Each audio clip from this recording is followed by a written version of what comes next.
What's up everybody, it's your boy Dave Aries, and right now we're gonna unbox the Panasonic Lumix G DC GH5. Damn, it's a mouthful. Anyway, box looks very familiar. It looks exactly like the GH4 box.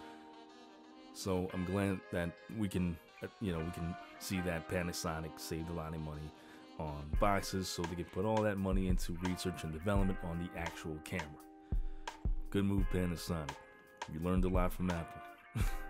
Anyway, let's push the tabs out. There are no security seals on it, so pretty much you're just gonna have to trust your retailer that it's brand new. And I've got it from an authorized retailer, so I guess I'm okay with that. Anyway, you got some Panasonic accessories. I've got the Panasonic stereo shotgun mic. I've got the GH5 battery grip. And here is the paperwork, which I will not open or read. I will probably stuff it back in a box. And whenever I do sell this, the new buyer will have something to also stuff back in the box and not read. Okay, it's filed to the side. Okay, same packaging layout as the GH4. Very familiar. I guess it's a good thing. Now, oh, there she is in her nice little black dress. Okay, we'll get to her in a minute. It's a GH5 strap, which I won't use. I will be using the Peak Design camera strap. Alright, let's get that going. Let's open up the rest of the accessories. Now here is the power plug, which goes to the battery charger, just like the GH4's. USB-C to USB, which is actually running, I think, USB 3 speeds, not Thunderbolt. Alright guys, sorry, you can't charge with it either. Here's the same charger as the GH4. Oh, here is the cradle that actually secures the HDMI port and the USB-C port from being, I guess, tugging and breaking the ports. Same batteries as the GH4. Great batteries, of course. And with the GH5, with its additional features, will not get you the same battery usage as the GH4. It's gonna be slightly less, but still pretty damn good. Now, let's get to it. Let's get to the main event. Here's the entree.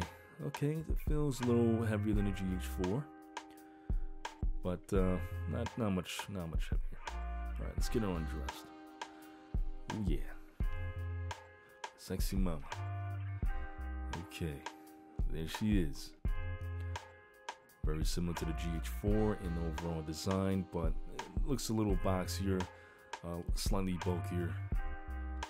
But yeah, overall fit and finish as good as the GH4, if not better. Much more, I would say, bigger in the hand. But yeah, you got the dual SD card slots there with the latest UHS 2. Let's see, buttons feel better. I think they're better quality. All right, got the little nipple action there. I think every camera that's coming out, they all need to have at least one nipple. Sorry guys, bad joke. Let's see, record button's on top now. Alright. Guys, I'm really sorry, man. This video is about a camera and I'm like not focusing every single time. But anyway, full HDMI port, USB-C, mic jack, headphone jack. Okay, I like how it's separated between the mic and headphone jack. It's not really close together, so when you pull that swivel screen out, it's not going to block it. But yeah, 3.2 inches versus 3 inches, every little bit counts, versus the GH4. Of course, the EVF electronic viewfinder is also higher quality. Those dials, it seems to be from the GH4s. But anyway guys, quick unboxing. Thumbs up if you liked the video. Peace out and subscribe. Dave Aries out.